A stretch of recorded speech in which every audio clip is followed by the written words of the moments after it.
Hello and welcome to the Investing Edge. We are back after a gap and very excited to continue the conversation around the science of wealth management. I'm Sumaira Abdi and joining me as always is Feroz Aziz, Deputy CEO of Anand Rathi Private Wealth Management, and Ankur Prakash, who's an HNI investor and whose investing journey goes back 17 years. Gentlemen, hello and welcome and thanks very much for joining in.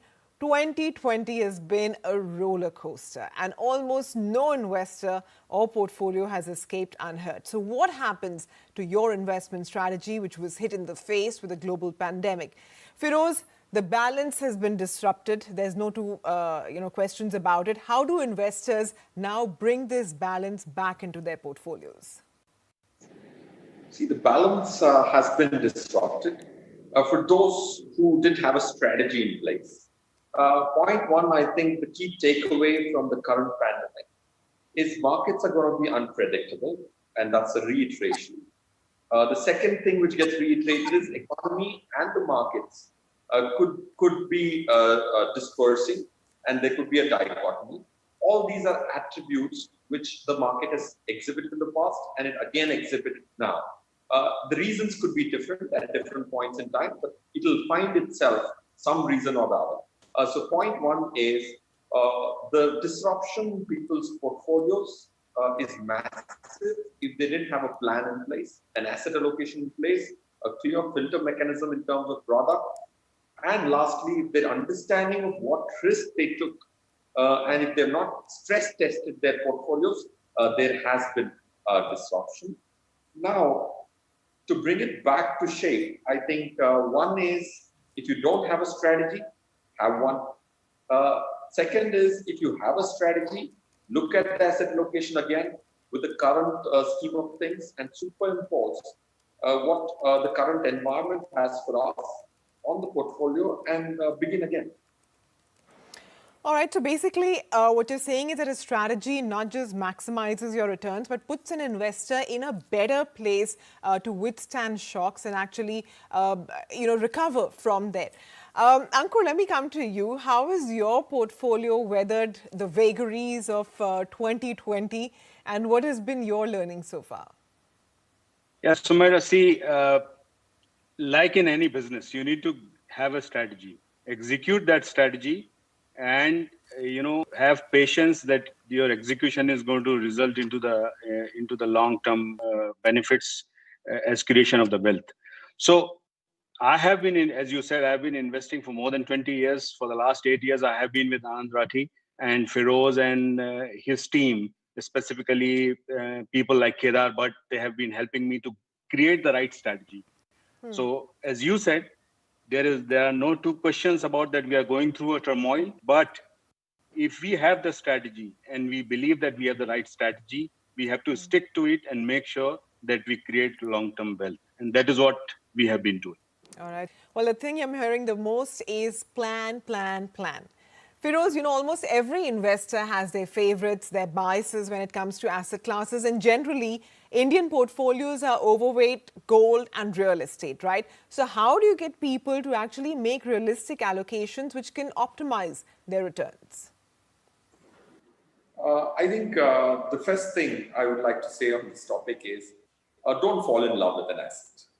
Assets are means to achieve an end.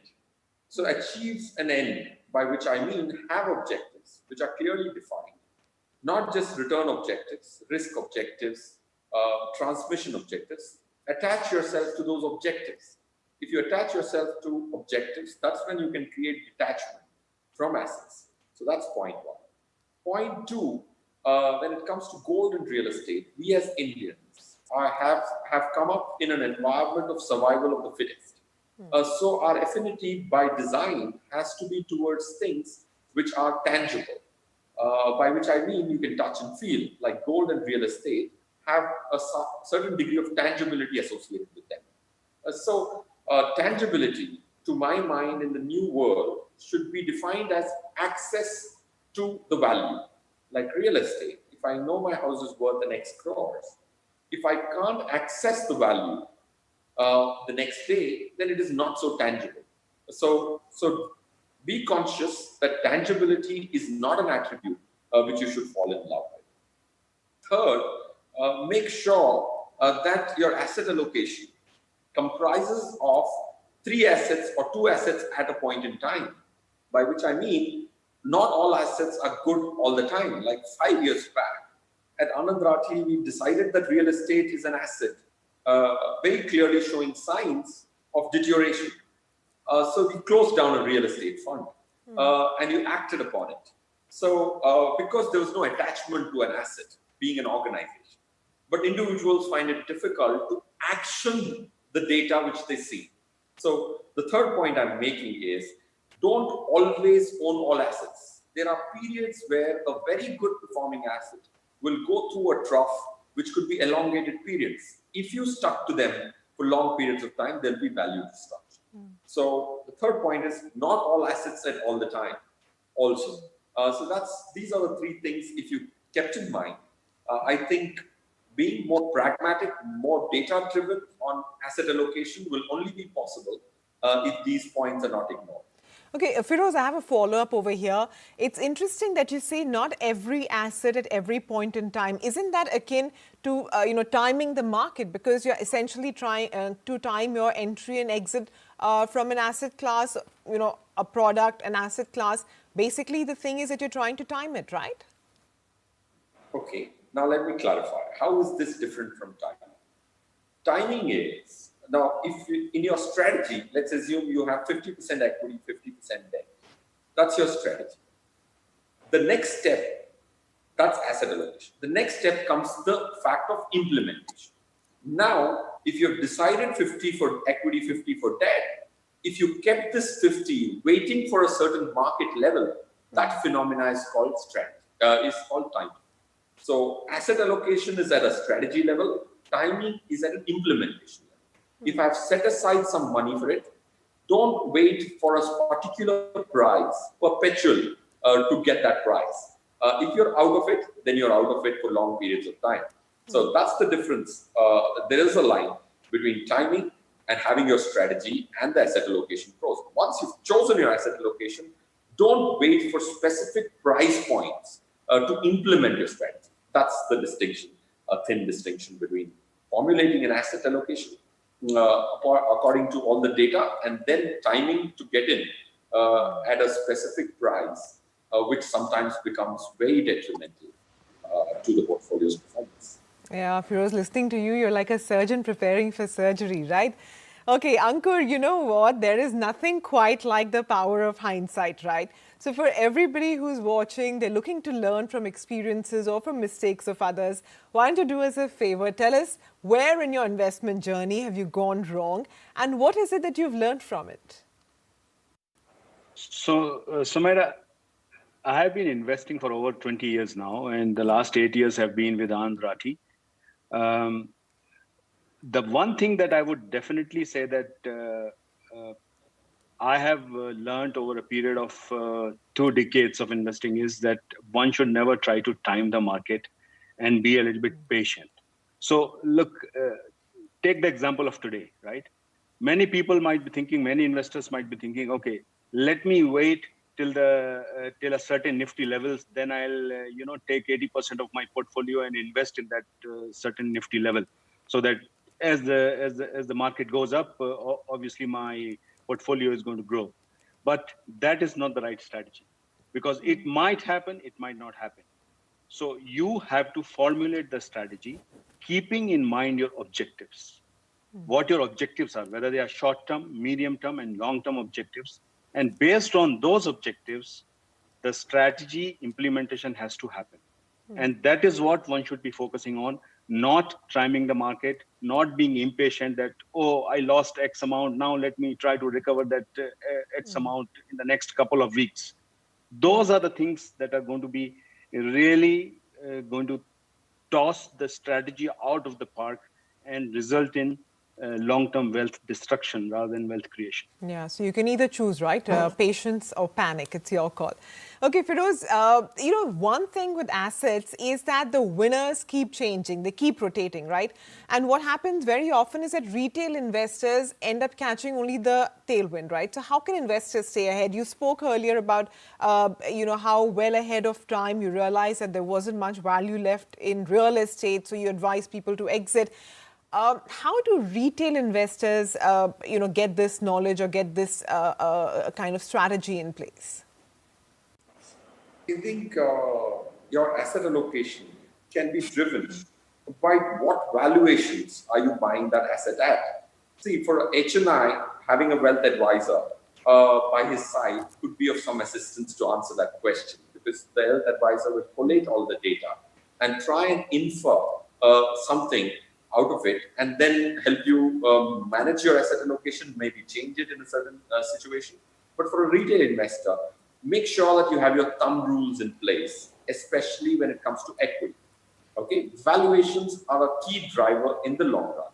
If your objective is long-term wealth creation, which I think most of us as Indians forget to focus on, retirement is never there on the cards for several retail investors. So coming back to the point of equity, have a thumb rule of at least a valuation to begin with. Then you know that you're not buying something very expensive. So now, for example, if Nifty is at an X level today, Nifty's last year earnings are 406 rupees.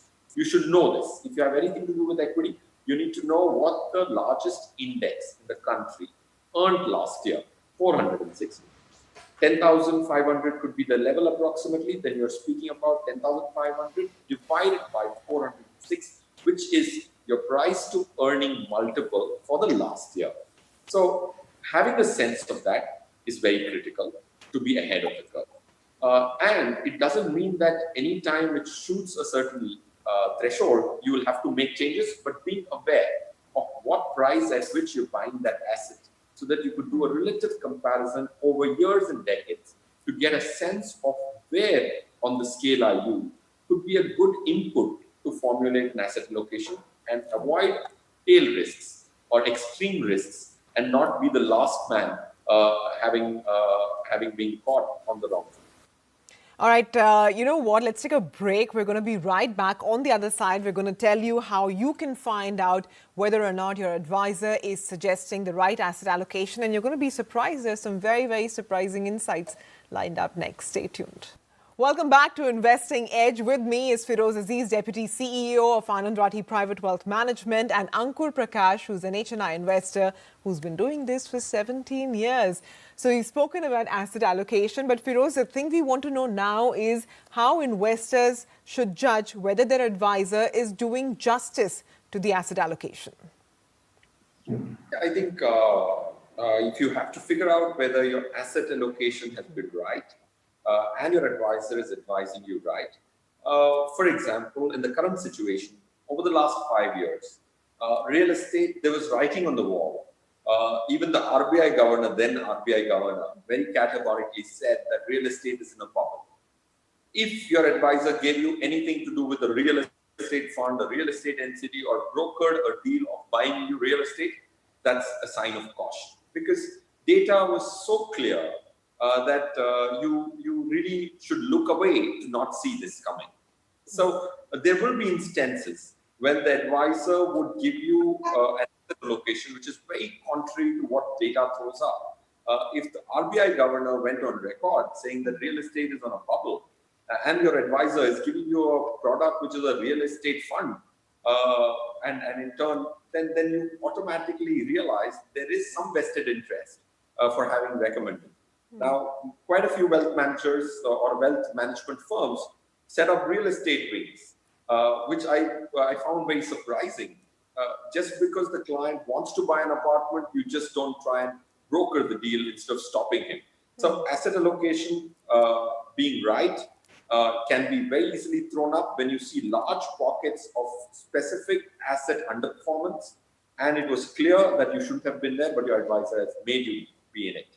Or not advised you to get out of it well within time. because you have to, when it comes to asset allocation, like we discussed, Sumera, there's a thin line between timing and doing asset allocation.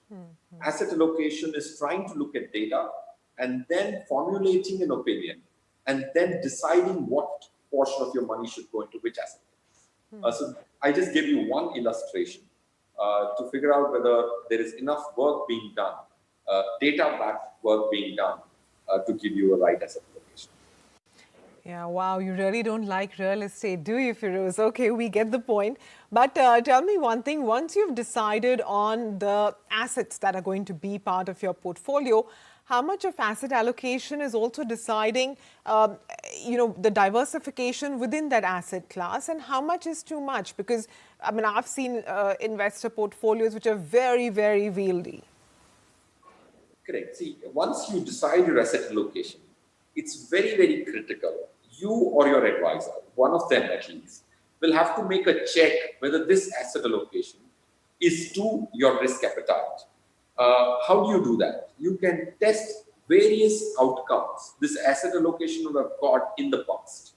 Like when we recommend, let's assume a 65 equity, 35 debt to the financial assets or the financial balance sheet of a client, we test it for the last 20 years and see what kind of dispersion you could have had from the expected return and find out the risk numerically. So that's the most important thing. Then comes the diversity in terms of what product classes you choose, and in those product classes, what product you choose.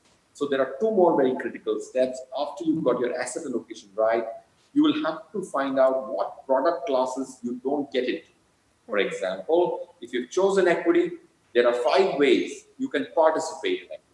You can participate in listed equity directly by buying stocks for your client or yourself. You can buy mutual funds, you can buy PMSs, you can buy alternate investment funds, and you can also buy private equity. These are all representations of equity as an asset class. So which are the products which you shouldn't be doing has to be clearly thought out. So we, 8 years back, chose mutual funds to be the best platform to participate in equity. So to answer your pointed question, Sumera, after you've chosen the asset allocation, the next step is product class choice, and then the specific products choice. All these 3 need to go fairly right for us to be on the right track. All right, and Ankur, the last word is always to the investor. So tell us what addition to your portfolio has benefited you the most, and which product, so to say, has been the most destructive in your view? Well, Sumera, in God we trust, rest everybody else has to bring numbers. So I'll give you some numbers. Last 5 years horizon, if you see, Nifty has been minus 2% IRR, and company debentures, which we commonly call as structures, which are part of my portfolio, thanks to Anand Rathi, I have seen plus 12% IRR in that same time horizon. So that clearly is an alpha of 14%, which is considering where we are and considering the volatility that is there in the market today, is quite a task to achieve. So I think the strategy that has to be devised along with your wealth manager has to have products like these to make sure that they help you during these times of volatility, so that your overall portfolio is still on the positive side when there is mayhem across all the corners of the market. Yeah, and isn't that the holy grail? Ankur, Firoz, thanks very much for joining in and for sharing your thoughts and insights. As we wind down on Investing Edge, we thought it'll be a great idea to leave you with some smart analysis on mutual funds. So here is Chirag Muni, Associate Director at Anand Rathi Private Wealth Management, telling us why Kotak Standard Multi-Cap Fund makes the cut for them. Thanks for watching. So thanks, Sumera. Like you rightly said, we are going to analyze the Kotak Standard Multi-Cap Fund today. As the name suggests, it is a multi-cap fund as defined by SEBI, which means that the fund manager doesn't have any restrictions while selecting stocks as far as the market cap allocation is concerned. The Kotak Standard Multi-Cap Fund has been in existence since September 2009. It is being managed by Harsha Upadhyay, who is the fund manager of the fund. And he's been managing this fund since 2012. He has a unique style of picking up both growth and value stocks in his portfolio. Currently, the portfolio has about 55 stocks, which is very well diversified across 9 or 10 sectors. It's generally been large cap bias in the last few years. So currently, it's about 75% in large cap and 25% in the in mid and small cap. Now, we have analyzed this fund across various parameters as per the Anand Rathi ranking methodology, where we look at the performance, which is on a rolling return basis. We look at the risk, which is the standard deviation of the fund. We look at the consistency of alpha generation of the fund, which means the standard deviation of the alpha. We also look at what is the valuation of the fund going in the future. We look at something called as the return potential of the fund in future. So when I look at all of these parameters, this clearly stands out as a fund, and we rate it as a five-star fund. Just to give you a perspective, anyone who had invested in this fund since inception, let's say a 10 lakh rupee investment, would have turned into 33.4 lakhs as of June 30th. And during this, which is a return of about 11.74% per annum. And as at the same time, if somebody had invested in Nifty, it would have turned from 10 lakhs to 24.7 lakhs. So an additional 8.7 lakhs alpha, which is consistently generated in this fund. And even if you look from a risk perspective, the 3-year standard deviation of the fund is about 20.74. And if you compare it to Nifty, also it's at 20.8, whereas this category average is about 21%, which means the risk is less, the return is consistent, and the alpha is consistent. So definitely a five-star fund from Anand Rathi ranking methodology.